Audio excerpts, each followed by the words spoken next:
Why does Sennheiser seldom outsource is what we're talking about today in the eCentral Business Show. I'm John Nayler. I'm joined by Peter Arasin from Sennheiser. There's continuing conversation. Thank you very much for having me here today. My pleasure. Okay. Now, putting that all aside, now, when I visited with the factory here and your tour, you spoke about the fact that Sennheiser infrequently outsource. What's the logic behind this? What's the ethic behind this? Well, when it comes to a new product, this comprises always the discussion make or buy. Okay. And let's say in a relatively high percentage of all cases, we make it on our own. In particular, when it comes to professional products. Yes. In the field of consumer products, where the cost pressure is even higher, things are a bit different. And many headphones, Sennheiser branded, come from Asia. Okay. That's fact. Okay. Headphones below €100 end user price. Competitive space. Yeah, there is practically no exemption in the market. They all come from China. China in that case. But I was very impressed to find here that you're manufacturing microphones heads in a fully automated process. Yeah, for good reasons. For good reasons. Well, the story begins in the late 80s, early 90s of last century, when many companies in Europe started to outsource their production to Asia. Okay. And so Sennheiser started wondering, are we crazy that we do not outsource? So they started outsourcing professional products like wireless microphone systems. And fairly quickly it came to two major problems. Number one was quality issues, and number two was stealing of know-how. A couple of years later, the situation became so critical that we took the decision to take everything back and quit any contract with Asian-based manufacturers. And that was the time when we decided to enter the field of music industry, which we had hardly touched before. Yes, yes. Yeah, you sell a lot of microphones to that market, but the market is differently structured. Yeah, our roots lie in the field of TV sound, film sound, installed sound, and so forth. And these markets are not huge, even on a worldwide basis. So we hardly sold of one particular type of microphone more than 10,000 units per year worldwide. And so you produced all those in-house? And that was entirely produced in-house because its manufacturing requires quite a lot of expertise and a strict quality control of every single unit, a 100% testing. Okay.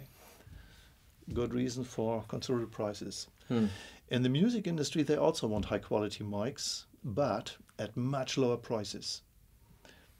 The good point is the market is about 10 times bigger. Okay. So the challenge for us, enter a market which is much bigger but at a much lower price level. And well, first we looked at our competitors, how to solve the problem, which have a big market share in that much bigger market. And we found out, okay, they manufacture microphones somewhere at the Pacific Rim in the Northern Hemisphere. And we didn't want to do that. Our strict policy at that time was we will keep production in-house for the best quality control and for the best protection of our know-how. Yes, okay. And therefore we invested into highly automated production. The world's first automatic assembly line for vocals microphones on stage.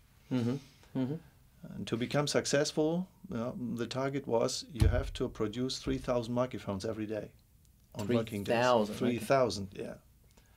And that obviously demands a certain market share as well, yeah? I'm sorry? That also demands a certain market share as well, or some sales success for the product. Yeah. So that was the risk that we took. Can we achieve a sufficient market share? So will it be possible to sell so many more microphones?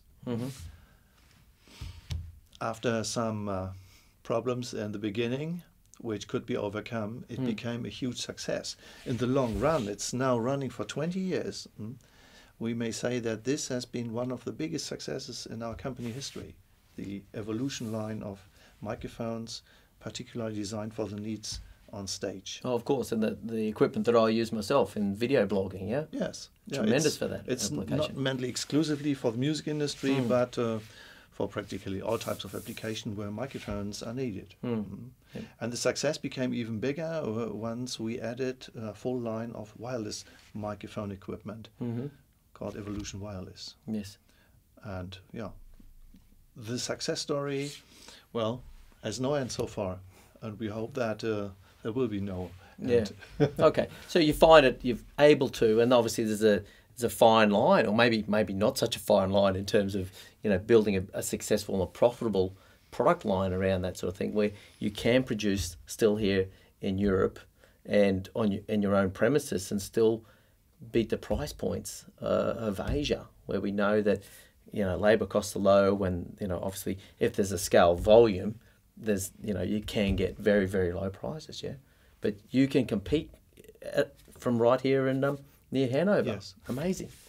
We can compete because we have a high degree of automation. Yeah. 2 people make 3,000 microphones every day. So labor cost is not a problem. Yes. And the quality we achieve here on our assembly line is at a level where, we are simply a bit better than many of our competitors, and the customer does realize the difference. Oh, tremendous. Okay. Well, we're out of time at this point, I think so. But thank you very much, and a couple more questions, if you will. Tremendous. Okay. Thank you very much, Peter Arasin from Sennheiser. And that's another episode done of the eCentral Business Show. I'm John Nayler. Thank you very much for watching another episode of the eCentral Business Show. What we're doing on the eCentral Business Show is we're bringing you business leaders and the best of the knowledge. We want to bring them on the show and release that content so that that's something that we can share with you via this easy to consume format. So you can follow us across LinkedIn, Facebook, YouTube, Twitter, Google+, or just regularly visit the eCentral.com.au/show website, pick out the best things for you and educate yourself on that premise. Now there's video content there for you, so you can just watch the video and inform yourself in your own time. We've also now podcasting that content as well, so it's really simple to consume. You can listen to it on the way to work in the car or during your daily exercise regime. Beyond that, we're also looking to connect with business experts. So if you consider yourself to be an expert in your field, please make contact so we can schedule you in and have you come on the show, so you can release your content and increase your brand across our format. Beyond that, we also invite people to send us their email address so we can send you our monthly magazine. And that's just the best of the content, the best of the videos for the month, put out once again in an email, arrives in your inbox, so you can just go through and pick out the things that are really going to educate you and advance you in your field of expertise and in business. We're a business-focused show. So thank you very much once again for watching, and we'll see you next time.